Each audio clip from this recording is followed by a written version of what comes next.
Itu wujud aslinya. Ini yang di pohon. Ya, yang aslinya, yang memprovokasi itu. Teman-teman, jadi ini yang buat ceritain tadi, ada pohon yang Bang Indra sampaikan, yang di pohon dapat wujud aslinya seperti ini.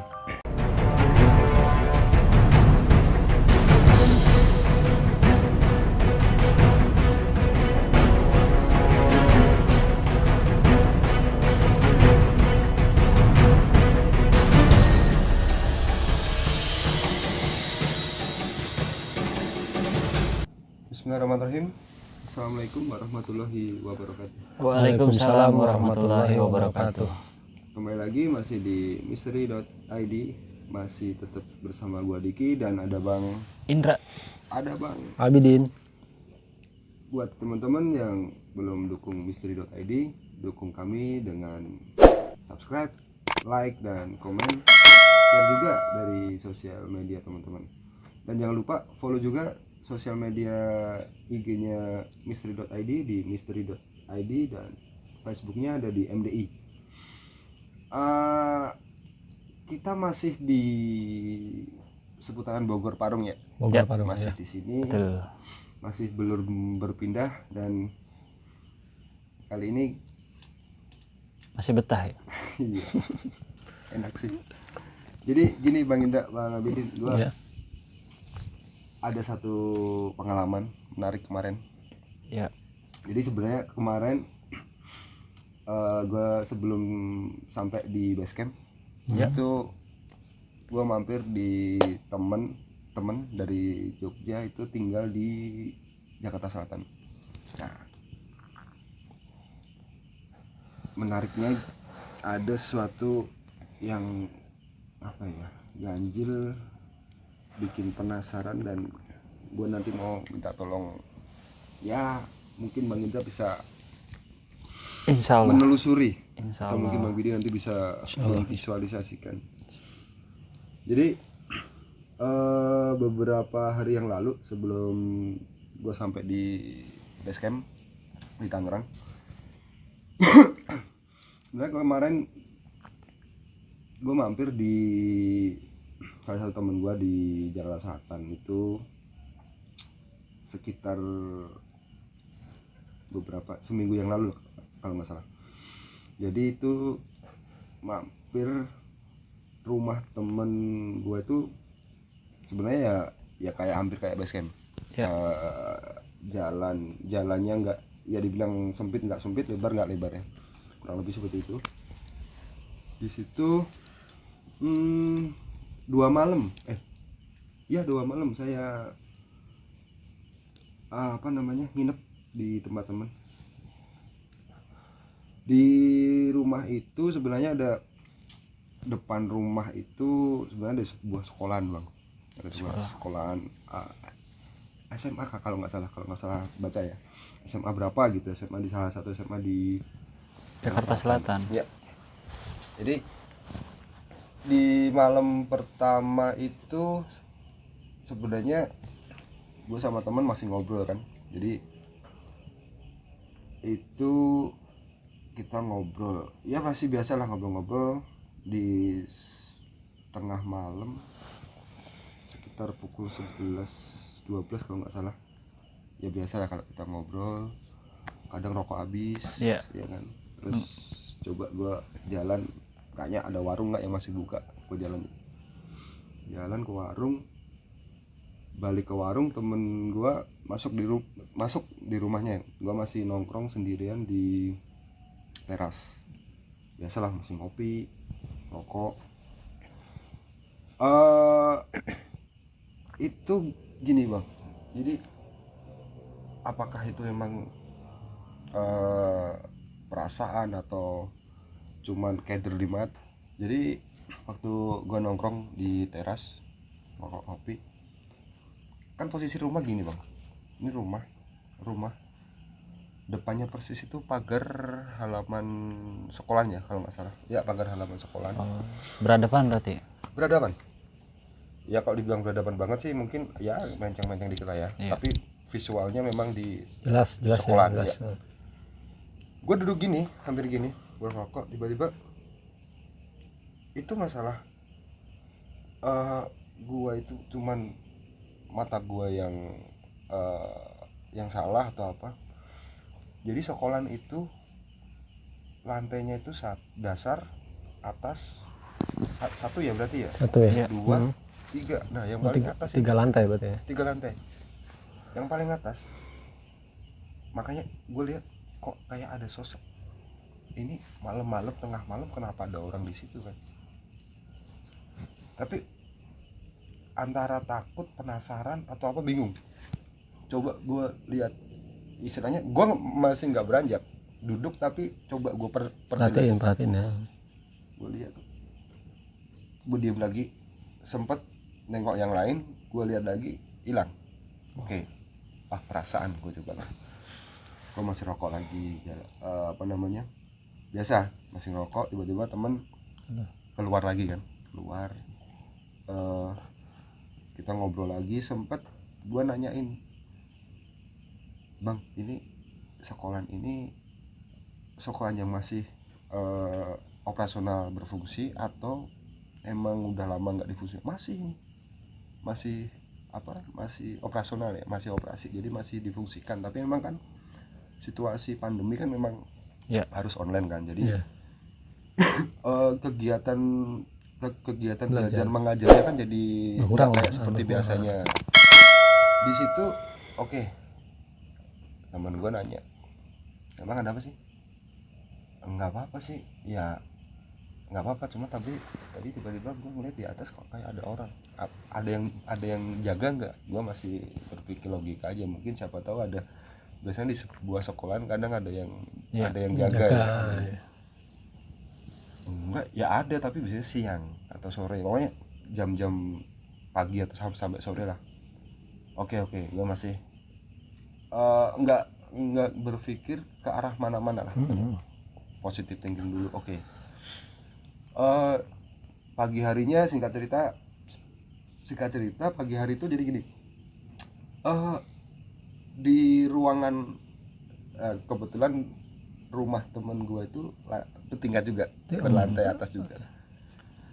Itu tiba-tiba juga pas gue di atas, suasana atau situasinya itu berbeda bang. Jadi kayak harusnya siang hari, ya kalau dibilang terik atau panas atau gimana kan, tapi itu kayak beda aja, kayak ada tiba-tiba angin kayak gitu. Terus ada jendela, ya gua nggak tahu, gua masih mikirnya juga itu angin, kadang-kadang kayak gitu kan, angin lah udah. Itu gua masih mikirnya masih gini, itu paling cuma angin, halu aja kan paling. Udah positif thinking dulu. Udah sore hari kembali ke malam hari biasa, nongkrong lagi di teras rumah, dan berulang lagi, kita kehabisan rokok, ke warung lagi, dan waktu itu kebetulan kita berdua nih jalan ke warung. Oke, balik lagi. Nah, kalau yang malam kedua ini temen gue nemenin nongkrong, ngobrol lagi sampai sekitar jam 2:30, jam 2 pagi, antara itu, kurang lebih ya. Itu masih ngobrol gini biasa, dan tiba-tiba kayak ada daya tarik, tiba-tiba gue disuruh melihat ke sekolahan itu lagi. Dan benar sih, di situ, di tempat yang kemarin gue lihat, semalam itu ada lagi, ada sosok seperti ini, cuman memang sosoknya nggak terlalu terlihat, visualnya nggak terlalu jelas. Gini, kayak kayak putih semua aja, karena kan agak jauh. Terus kayak di depannya itu kayak ada pohon gede, gue nggak tahu itu pohon apaan, nggak terlalu memperhatikan. Ada pohon, jadi jadi lantai ini, sosok ini di sini, ada pohon di sini, jadi kayak pohon si daun-daun ini agak sedikit nutupin kayak gitu. Gue lihat lagi, terus gue bilang sama teman gue, kok lo lihat apa yang gue lihat nggak? Lo lihat apa sih? Enggak. Jadi semalam gue lihat ada sosok, dan itu bener-bener gue pantengin, nggak gue tengok-tengok, gue pantengin. Gue lihat ada sosok, nggak tahu itu apaan ya, berdiri di gedung di lantai paling atas, persis arah jam 12 di depan gue. Temen gue langsung lihat, nggak lihat apa-apa. Oke, berarti ini cuman mata gue. Cuman gue langsung gini, ya tadi gue antara penasaran, gue takut, atau tapi rasanya gue pengen ke sono gitu loh. Akhirnya gue ngajak temen gue, itu pintu gerbang sekolah itu dikunci nggak sih ininya, coba dicek. Nah dicek, memang sih dikunci ya. Akhirnya tapi gue cuma di depan itu aja, gue lihat, cek, bener-bener cek, itu nggak ada bang. Itu beneran orang atau bukan?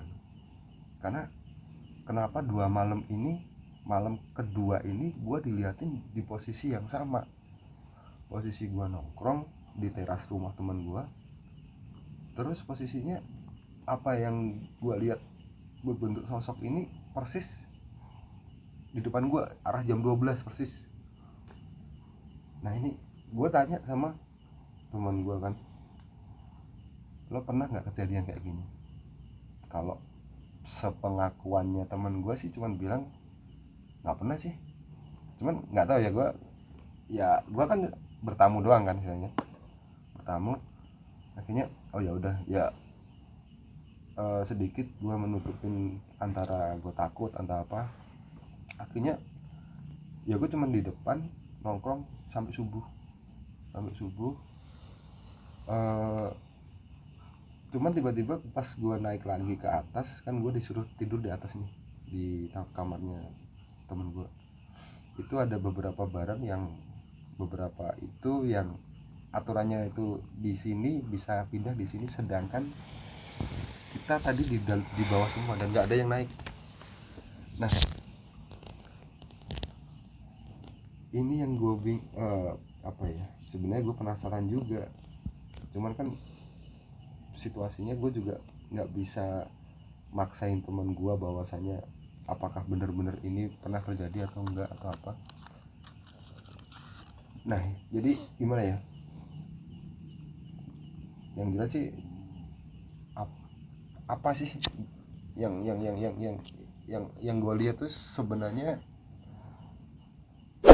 sosok, atau memang itu apa yang dibilang korin, atau memang itu orang di situ. Tapi orang malam-malam, tengah malam ngapain di atas itu? Ada yang bisa Bang Indra ini?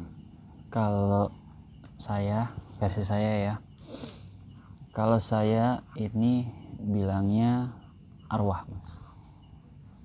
Jadi Arwah. itu orang yang pernah meninggal di situ. Ya. Jadi ini tuh salah satu murid yang ada di sekolah itu. Siswa yang di sekolah itu? Ya, siswa yang ada di sekolah. Oke. Itu dia pernah lompat dari situ, dari lantai itu, dari tempat Mas Diki lihat itu. Jadi dia bunuh diri. Ya, lompat ke bawah.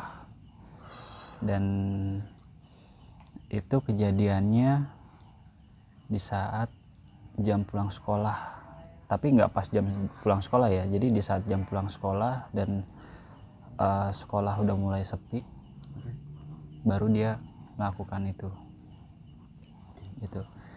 Jadi itu sebenarnya dia mau kasih apa ya ke Mas Diki itu. Jadi mungkin itu cara komunikasinya dia ya. Jadi dia itu pengen menyampaikan sesuatu gitu, cuma memang nggak bisa.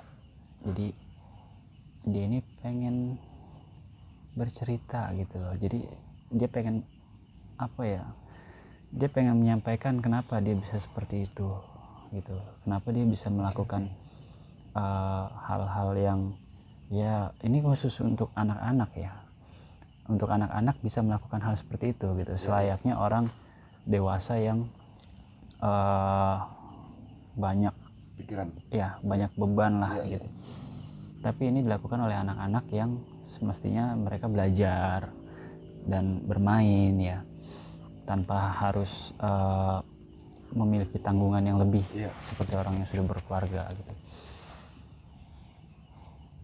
Dia ini melakukan hal lompat dari lantai 3 ya berarti ya. 3. Iya. Dasar 1 2 3. Iya. Itu ya, benar-benar. Ya, dia lompat dari atas ini itu karena ada sebuah beban yang nggak bisa dia pikul. Oke, semacam broken home gitu. Jadi dia ini penuh tekanan dari orang tuanya. Ibu dan ayahnya ini mengharapkan dia ini bisa menjadi penerus ayahnya gitu. Jadi ayahnya ini seperti apa ya, mengharapkan dia ini bisa seperti ayahnya gitu. Oh iya paham. Menerusi usaha ayahnya lah gitu, bisnis ayahnya. Tapi memang beda passion mungkin ya, beda passion. Dan itu terus didoktrin dan ditekan sampai di rumah pun dia nggak ada waktu selain tekanan itu. Maksudnya dia disuruh pelajari ini gitu, dan dia pun merasa depresi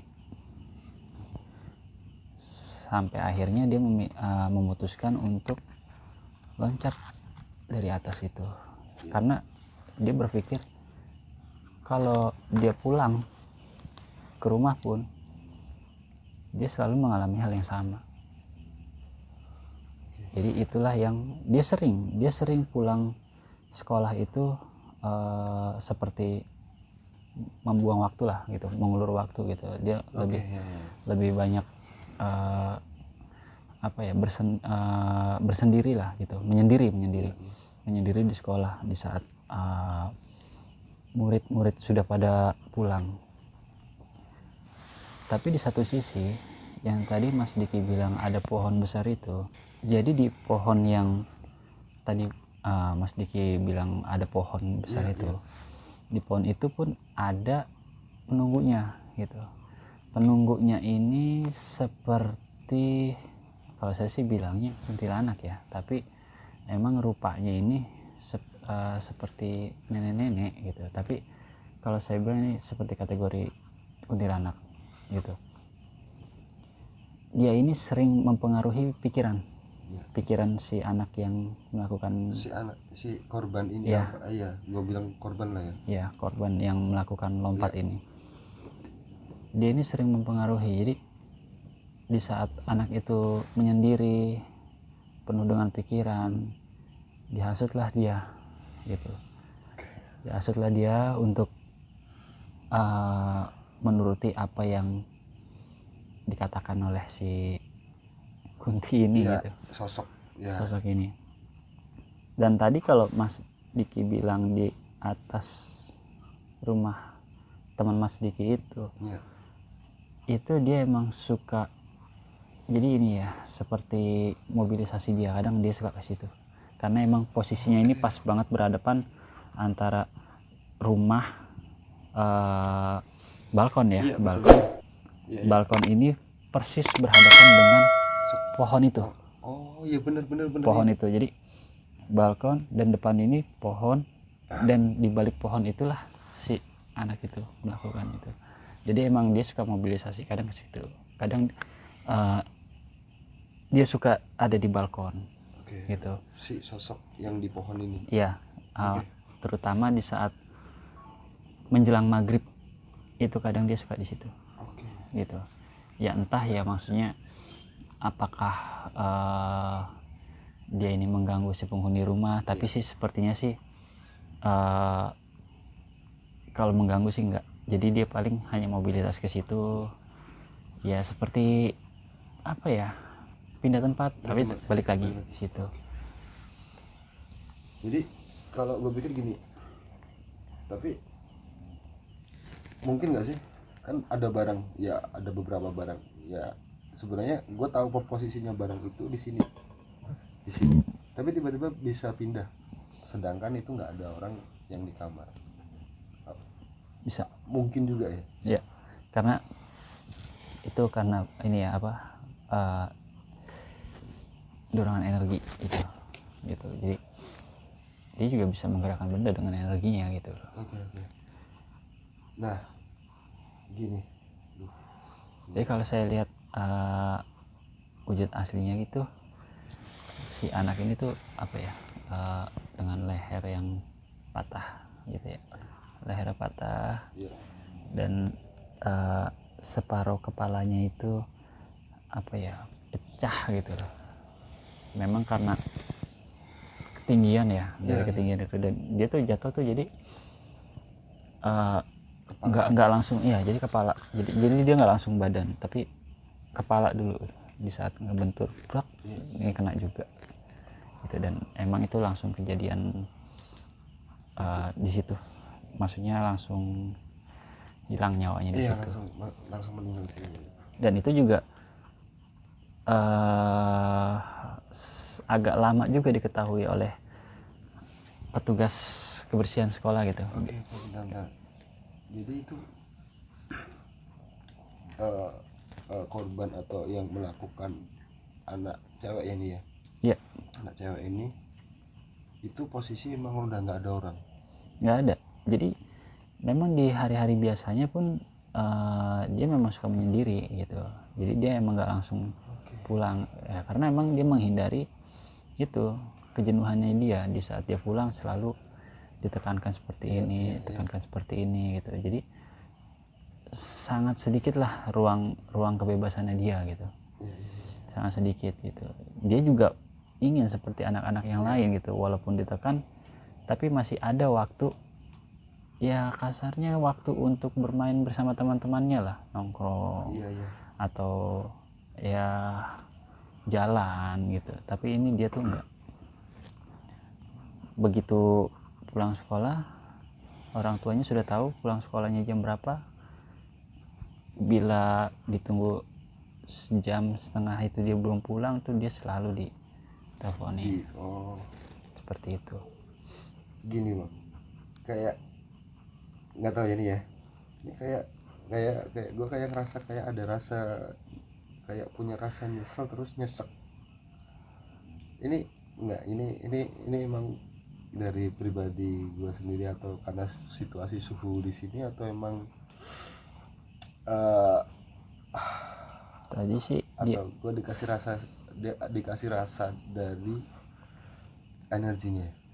Jadi ini tadi sih apa ya, pas di saat Mas Diki cerita itu ke saya tuh kayak pengen masuk gitu, cuma gimana ya, aduh jangan dah. jadi ini kayak mau apa ya, gue bilang adik lah ya, adik ini kayak mau nyampein pesan gitu ya. Ya makanya itu tadi yang saya sampaikan. Pesannya itu. Bingung gue. Oke. Bentar. Gue berasa ini sih. Rasa kencang. Ya. Apa ya, emang dia sedih gitu. Ya terus. Kayak lo pernah gak sih ngerasain kayak lo kayak kecewa banget, lo kayak nyesel, terus di sini sakit lo. Iya. Kayak apa ya? Tapi tetap dia tidak menyalahkan kedua orang tuanya. Dia tidak menyalahkan kedua orang tuanya. Tapi dia juga ada rasa penyesalan. Penyesalan itu ya, kenapa harus melakukan seperti itu gitu. Ya tapi balik lagi tadi, karena ada hasutan tadi Oh, yang di pohon Pohon. itu, ya. Jadi yang di pohon itu apa ya? Pengen ya mengangkat dia lah gitu, mengangkat. dijadikan temannya gitu di situ. Oke. Bukan sebagai apa sih namanya ya? Sebagai anak. Oh, sebagai anak. Aduh. Gimana ya? Jadi emang gimana ya? Tapi tetap dia punya penyesalan, yaitu kepada kedua orang tuanya juga tetap ada. Itu nggak bisa dipungkiri karena ya emang rasa anak kepada orang tua gitu. Apapun yang dilakukan orang tuanya kepada anaknya, walaupun anaknya kesal, tapi tetap itu ada rasa penyesalan. Nah, dia itu nampilin atau memperlihatkan diri ke banyak orang atau hanya pas kebetulan pas sama gua aja? Ke beberapa orang. Beberapa orang. Dan sebenarnya memang tujuannya memang mau menyampaikan sebuah pesan itu mungkin. Ya, kadang memang ini ya. Kadang kebetulan memang ada orang yang melintas di situ, kebetulan melihat. Gitu. Jadi orang yang lewat situ kadang ya suka melihat gitu. Kadang suka melihat si neneknya, kadang suka melihat dianya. Gitu. Cuma emang karena si nenek Kuntinya ini emang rada jahil juga sih gitu. Rada iseng. Sorry kalau kita lagi ngebahas gini ada di sini ya. Ya kalau si adiknya sih ada tadi. Iya. Itu makanya hanya menyampaikan pesan aja gitu. Itu pesan yang ya ibaratnya dia bercerita lah. Iya. Kronologinya seperti ini, dia tuh kayak begini gitu. Ada sebabnya dia menjadi arwah seperti ini gitu. Jadi lo sempet diperlihatkan Ya kan karena Mas Diki memorinya dia. Ya, jadi Mas Diki kan tahu sendiri kalau orang yang meninggal karena melakukan hal yang bunuh diri itu ya seperti itu. Jadi yang kayak gitu yang mungkin mayoritas atau banyak orang dibilang kayak apa sih, arwah penasaran atau apa Iya. gitu ya. Penasaran. Itu memang maksudnya gini,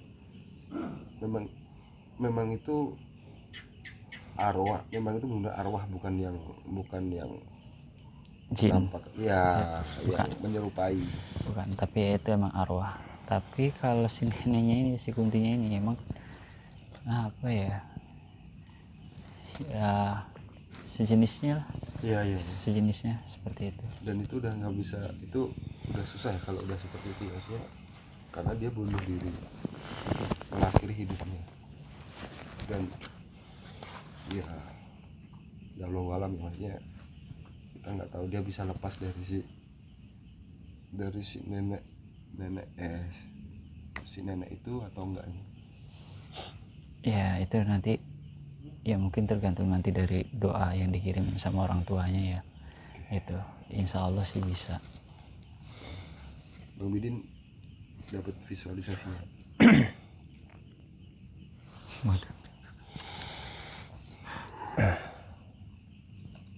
Jadi setelah tadi saya coba buat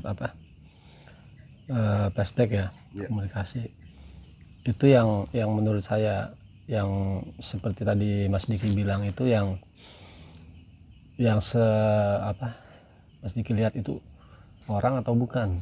Ya saya bilang itu ya, seperti Bang Indra bilang sebenarnya itu ya benar. Jadi memang di situ ada makhluk yang ya seperti Bang Indra bilang miskun gitu. Dan dia itu bisa berkamuflase, dalam arti kata ini bisa merubah wujud. Dia berupa nenek lah atau anak kecil atau gadis lah segala macam. Dan di sini saya juga mencoba untuk memvisualisasi ya. Dan alhamdulillah di sini kita ada hasilnya. Ini yang saya dapat nih. Maaf. Maaf ya, Dik ya. Ya. Itu wujud aslinya. Ini yang di pohon. Ya, yang aslinya, yang memprovokasi itu. Teman-teman, jadi ini yang buat ceritain tadi, ada pohon yang Bang Indra sampaikan, yang di pohon dapat wujud aslinya seperti ini. Kalau yang adiknya nggak ini ya, nggak mau. nggak mau. Kasihan mas. Karena kita juga nggak mau. Oke, maaf ya Dek ya. Ya, jadi energinya dia yang narik lah ini. Narik yang untuk ngajak untuk melakukan. Ya. Sorry saya potong. Oke. Ini dia kadang waktu sekolah ini masih berarti aktivitas normal gitu ya. Iya. Ini posisinya ini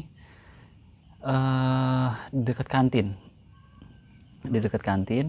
Iya. Kadang dia suka, ya itu yang tadi Bang Bidin bilang, dia suka menyerupai anak kecil. Kadang dia suka jadi anak sekolah. Banyak populasinya banyak. Gitu. Dia ada beberapa orang pun nanti yang melihat dia gitu, Iya. siapa jadi anak gitu. sekolah gitu. Oke. Karena emang ya itu yang tadi saya bilang, dia ini usil gitu, kadang suka usil. Dan memang dia memang ya asalnya narik, Iya, ngajak, menghasut, memprovokasi lah. memprovokasi untuk ayo mau diajak. gitu. Oke. Kalau untuk adiknya mohon maaf bisa tapi visualisasikan karena memang kita tetap menghormati lah. Menghormati. Ya hanya mungkin pesan, mau menyampaikan pesan. Iya. Dan sedikit sepintas tadi sempat disampaikan dari Bang Indra pesannya, karena emang ya ada rasa penyesalan, tapi alhamdulillah tetap tidak menyalahkan orang tuanya ya. Ya walaupun insya Allah nanti kita doakan semoga mendapat jalan yang terbaik, diberi jalan yang terang lah. Amin. Jadi buat teman-teman sahabat misteri, seberapa pusing kita sebagai anak yang berkewajiban untuk sekolah, nggak perlu juga sampai terlalu stres, terlalu pusing karena tekanan orang tua, karena emang sebenarnya niat orang tua pun ujung-ujungnya sebenarnya baik. Terimalah istilahnya lebih menyikapi dengan lebih dewasa, apalagi jangan terlalu dianggap terlalu berat. Intinya untuk teman-teman ada adik yang masih belajar, tetap jangan terlalu banyak pikiran yang macam-macam, dan tetap kewajiban belajar ya harus belajar aja, nggak usah mikirin yang lain-lainnya. Kalau dari Bang Indra, dari apa yang barusan gue rasain tadi dari adik ini, kalau dari saya ya, oke. Saya berpesan buat orang tua.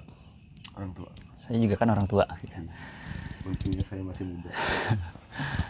Karena gini, kita jadi orang tua boleh memberikan jalan kepada anak kita gitu ya, untuk menjadi yang lebih baik. Tapi kita harus kembalikan lagi ke anaknya. Kita lihat kapasitasnya, kita lihat lagi kemampuannya gitu.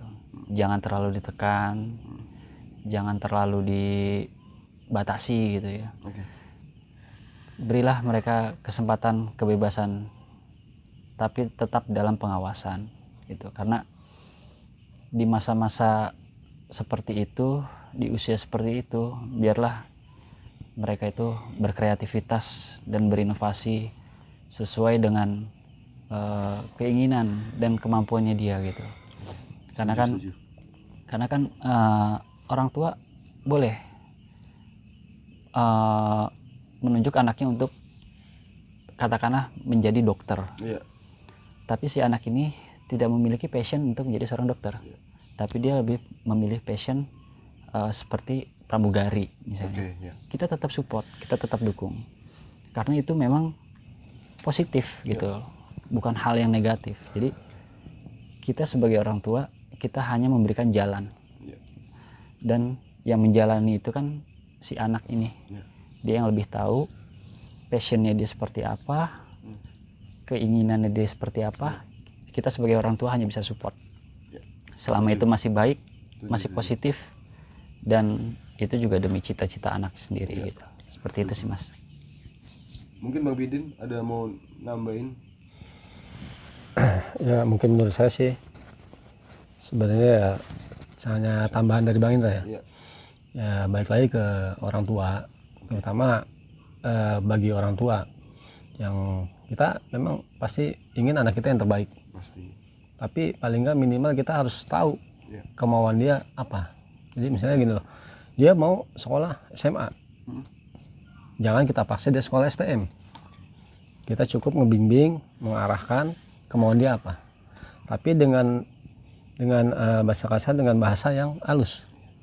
Kita saling komunikasi, pendekatan kita sama anak gimana gitu. Maksudnya kita lebih ada perhatiin, paling nggak minimal kita ada komunikasi sama anak. Dia maunya seperti apa, toh kita harus ikutin. Dalam arti kata kita ikutin tapi yang terbaik. Saya mau SMA Pak, silakan. Tapi kita tetap kita pantau, tetap kita arahkan supaya dia tuh tidak keluar jalur. Mungkin itu aja menurut saya sih. Jadi jadilah teman yang baik untuk anak sendiri. Ya, setuju. Oke, jadi buat teman-teman sahabat Misteri, gue juga kita nggak maksain juga apa yang barusan gue tadi ceritakan, karena emang itu gue juga mengalami sendiri, gue ngelihat, makanya apakah itu benar apa enggaknya itu teman-teman bisa menyikapinya. Ambil baiknya, buang buruknya. Yang jelas tetap selalu bertakwa kepada Allah Subhanahu wa taala ya. Oke, buat teman-teman yang belum dukung misteri.id, dukung kami dengan subscribe, like, dan komen, share juga dari sosial media teman-teman sekalian. Dan yang sudah mendukung misteri.id, kami ucapkan banyak-banyak terima kasih sudah mendukung kami. Tanpa teman-teman juga, kami juga nggak ada apa-apanya ya. Yep. Oke, gua Diki, Bang Indra, dan Bang Abidin mohon pamit dulu. Siap. Oke ya. Oke. Sekian dulu. Wassalamualaikum warahmatullahi wabarakatuh. Waalaikumsalam warahmatullahi wabarakatuh.